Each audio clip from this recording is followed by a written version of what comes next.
कहते हैं कि गोरखा जब हथियार उठा लेता है तो दुश्मन बिना युद्ध किए ही उसके आगे नतमस्तक हो जाता है।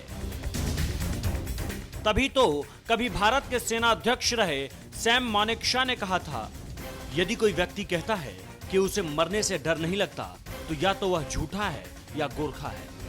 ये एक ऐसी रेजिमेंट है जिसकी बहादुरी को पूरा विश्व मानता है। गोरखा रेजिमेंट बलिदान का दूसरा नाम है। इसी रेजिमेंट के भरोसे तो अंग्रेजों ने हिटलर से टक्कर ली और हिटलर इस रेजिमेंट से इतना प्रभावित हुआ कि वो भी इस रेजिमेंट की बदौलत पूरी दुनिया को जीत लेना चाहता था।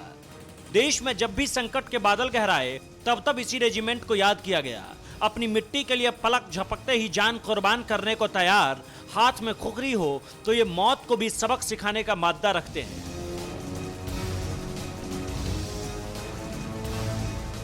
आप सोच रहे होंगे कि भारत में गोरखा कैसे आया, तो आपको बता दें कि नेपाल से गोरखा आए हैं। हिमालय की तलहटी में बसा नेपाल में गोरखा नाम का एक जिला है जो योद्धाओं के लिए विख्यात है। गोरखा किसी एक जाति के योद्धा नहीं, बल्कि उन्हें पहाड़ों में रहने वाले सुनवार, गुरुंग, राय, मागर और लिंबू जातियों से भर्ती किया जाता है। गोरखाओं को लेकर कहते हैं कि गोरखा जब अपनी खुखरी निकालता है तो वह दुश्मनों का खून बहाए म्यान में नहीं जाता। गोरखा पलटन विश्व के सबसे बहादुर पलटनों में से एक है। गोरखा पलटन भारतीय सेना से 1815 में जुड़ी थी। 1814 से लेकर 16 के आंग्लो नेपाल युद्ध में गोरखा सेना की लड़ाई की तरकीब और उनकी बहादुरी से ब्रिटिश इतने खुश हुए कि गोरखा को ब्रिटिश भारतीय सेना से जोड़ लिया। अगर आप ये सोच रहे होंगे कि गोरखा आर्मी सिर्फ भारत की सेना में है तो आप गलत हैं। नेपाली आर्मी और भारतीय आर्मी के गोरखा रेजिमेंट के अलावा ब्रिटिश आर्मी का गोरखा ब्रिगेड भी बहादुरी के लिए मशहूर है। अपनी बहादुरी से गोरखा पलटन ने कई युद्ध जीते हैं, जैसे 1947-48 में उरी सेक्टर, 1962 में लद्दाख, 1965 और 1971 में जम्मू और कश्मीर। श्रीलंका भेजी गई शांति फोर्स में गोरखा पलटन भी थी। गोरखा पलटन के लिए ऑफिसर्स को गोरखा भाषा सीखनी पड़ती है। ब्रिटिश या भारतीय ऑफिसर्स के लिए जरूरी है ताकि वह अपनी सेना के सैनिकों से उनकी ही भाषा में बात कर सके।